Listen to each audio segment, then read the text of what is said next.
Good morning. हम chapter 4 का revision कर रहे थे। So the owner of the dog heard of the death of his pet and mourning him as if had been his own child went at night under the pine tree।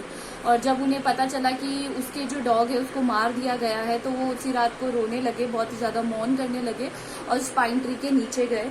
He set up some bamboo tubes in the ground. उन्होंने कुछ bamboo tubes लगाई, बांस की लकड़ियां, such as use before tombs, जो tombs होते हैं उनके बाहर लगाई जाती है।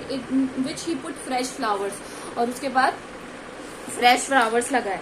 Then he laid a cup of water. उन्होंने एक कप ऑफ वाटर रखा। A tray of food on the grave, और ग्रेव के बाहर ट्रे रखी। And buried several crossed sticks of incense, और वहां पर बहुत सारी अगरबत्तियां जलाई। He moaned a great while over his pet, वो रोने लगे बहुत ज्यादा। Calling him way many dear names as if he were alive, और उनको बहुत सारे अलग अलग नामों से पुकारने लगे प्यार से। That night the spirit of the dog appeared in his dream and said, उस रात को जो डॉग की आत्मा थी वो उनके दिमाग मतलब उनके सपनों में आई। एंड कहा, cut down the pine tree over my grave, मेरे जो ग्रेव कब्र के ऊपर जो पाइन ट्री है उसे काट दो। And make it a mortar from your rice pastry, और एक मूसली बनाओ, जो मूसल होता है वो बनाओ राइस पेस्ट्री के लिए। ए mill for your bean sauce, एक छोटी मिल बनाओ आपकी बीन सॉस के लिए। So the old man chopped down the tree and cut out of the middle of the trunk a section about 2 feet long. उन्होंने उसको काटा। With great labor, partly a fire partly by chisel, and he scraped out a hollow place as big as a small bowl. मतलब उन्होंने वो mortar बनाना शुरू कर दिया। He then made a long holed hammer of wood, such as used for pounding rice. Pounding करना मतलब होता crush करना rice को। When New Year's time drew near, जब New Year का टाइम आया, He wished to make some rice pastry. उन्होंने थोड़ी rice pastry बनाई। When the rice was boiled, Granny put it into the mortar. The old man lifted his hammer to pound the mass in dough. और जैसे ही उसने वो उठाया उसको वो डो आटा बनाने के लिए, and it blows fell heavily and fell till the pastry was already for baking. और उन्होंने देखा कि बेकिंग के लिए तैयार है pastry. Suddenly the whole mass turn into a heap of gold coins. Suddenly क्या हुआ, जितना भी वहां सामान था वो किसमें टर्न हो गया, गोल्ड में, सोना बन गया। When the old women took the hand mill and filling it with beans began to grind, the gold dropped like rain. और जैसे वो हैंड मिल को लेने के लिए बीन सॉस बनाने के लिए तैयार हुई तो सारी ऊपर से क्या रेन की तरह गोल्ड कॉइन्स गिरने लगे। Meanwhile, the envious couple peeped in through the window when boiled beans were grounded. और जो meanwhile इसी दौरान जो कपल था, जो चालाक कपल, वो उनको देख रहा था चुपके से। Goody me, cried the old hag as he saw each dripping of sauce turning into yellow light until a few minutes the tub under the mill was full of shining mass of gold. और धीरे धीरे वहां पर ढेर लग गया सोने के सिक्कों का। So the old couple were rich again, वो दोबारा रिच हो गए। The next day stingy and wicked couple came and borrowed the mortar and magic mill. अगले दिन वो लेकर आए मैजिक मिल और मोर्टर लेकर गए उनसे। They filled one with boiled rice and other with beans. एक को राइस से भर दिया और एक को बीन्स से भर दिया। Then the old man began to pound and women to grind, और उसको ग्राइंड करने लगी वो।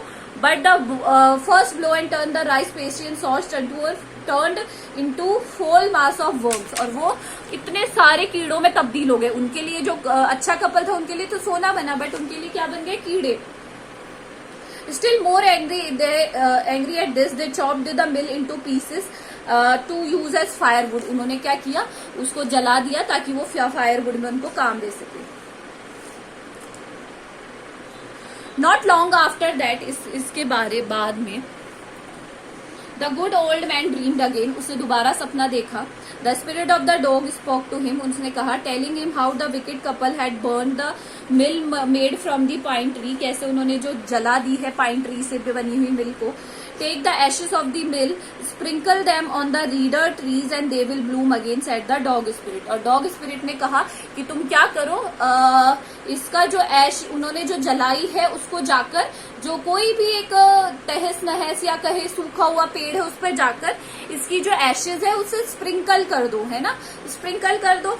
तो जो ओल्ड मैन था वो उठा और उसने सेम प्रोसीजर किया, उसने यही किया और देखा कि वहां पर क्या होने लगा, जो एक मिजरेबल सा उनको वो मिला पेड़, और उन्होंने उस पर क्या किया, स्प्रिंकल कर दी वो राख, जो जली हुई राख थी उसको। एंड क्या हुआ, वो उड़ते ही क्या हो गया, वो ब्रोकन पीसेस में बदल गया। और वो जो कोविटस कपल था उसकी जो वो भी ये सारा नजारा देख रहे थे, और धीरे धीरे वो क्या होने लगा कि स्प्राउटेड उसमें फ्लावर्स आने लगे, और फ्लावर्स इतने अच्छे थे कि हर एक जगह उसकी सुगंध फैल गई जैसे ही उन्होंने डाला। तो कोविटस कपल ने फिर ये स्टोरी सुनी, और उन्होंने क्या किया,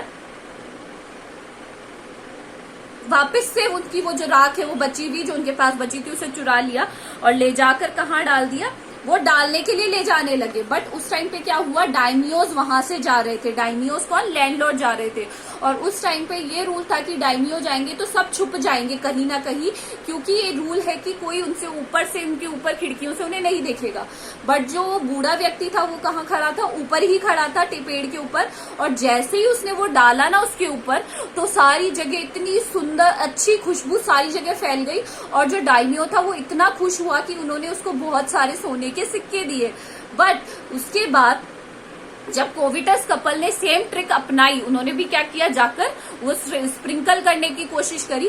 बट उसकी दुर्गंध इतनी तेज थी कि जो डायमियो है और उसकी आंखों में चले गए उसकी वाइफ के, और वो इतने गुस्से हुए कि उनका जो आगे जो सिपाही था उन्होंने उसको आज्ञा दी कि आप इसको इतना मारो। और उन्होंने उसको, जो विकेट कपल था, इतना मारा कि उसकी क्या हो गई, उसी टाइम पर डेथ हो गई।